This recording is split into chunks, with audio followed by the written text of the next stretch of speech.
So I got kicked off Twitter for talking about Jews. It's something you're not allowed to do. All right.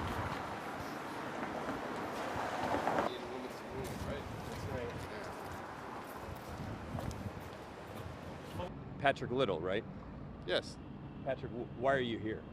I'm here to protest the censorship of white men on Twitter. You were booted off of Twitter for your views. Yes. I was trying to debate whether or not the Holocaust happened. The Holocaust happened, Patrick Little. Well, I'd like to debate that. That's the one thing you can't talk about. As a matter of fact, I'll be landing in Austria in a few days, and I welcome the Jews to have me arrested there. And so you decided to come to Twitter headquarters and hold the sign. Yes, it's okay to be white, and that's something that these internet companies are slowly going to learn. The new public forum, the new public square is Twitter, is Gab. Just as I can go to the public forum and discuss anything in front of the town hall, I should be able to on Twitter as well. Just because the first person may have laid telephone lines at one point doesn't mean he has a monopoly on telecoms. Got it. The ADL runs Twitter. So, Yes, they've opened up a regional headquarters here. not going to debate facts about whether the Holocaust happened because that's just Well, ridiculous. actually, it's legal to do that in this country. It's we illegal can, in other countries. You can do that. I'm not going to debate whether the Holocaust. I mean, the Nazis themselves reported the numbers. What is a Nazi? Oh, yeah, I've seen this. This is really. We have to get to Berkeley, but you, sir, what is your situation? You saw him? Yeah, I was just walking home from work and I saw him with the sign. We didn't get into the Holocaust denial until later. I started speaking Yiddish to him, and he responded in German that he. First. Right, Hebrew at first, and then in German that he had some issues with the numbers. I'm the grandchild of Holocaust survivors. Much of my family perished in the Shoah. So When you hear him say the Holocaust didn't happen, it's both incredibly disturbing and incredibly boring. Just kind of fascinating to me.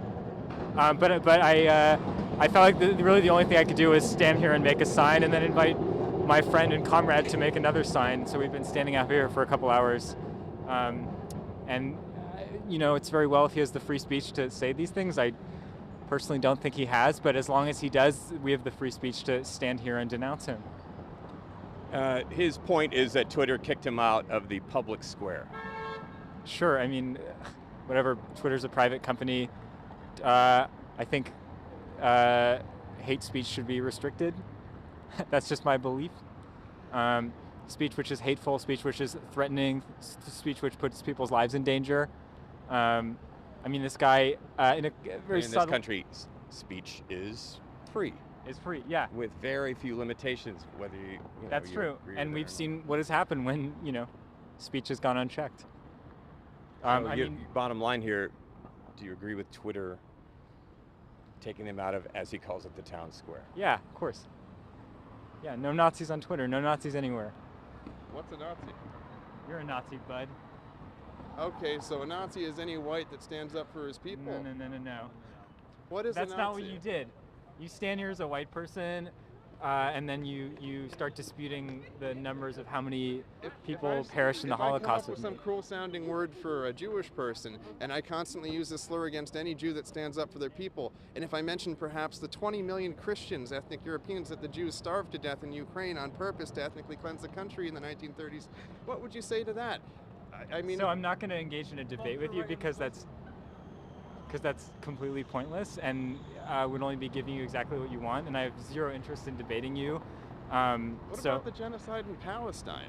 How come only these supposed Nazis have this monopoly on genocide? The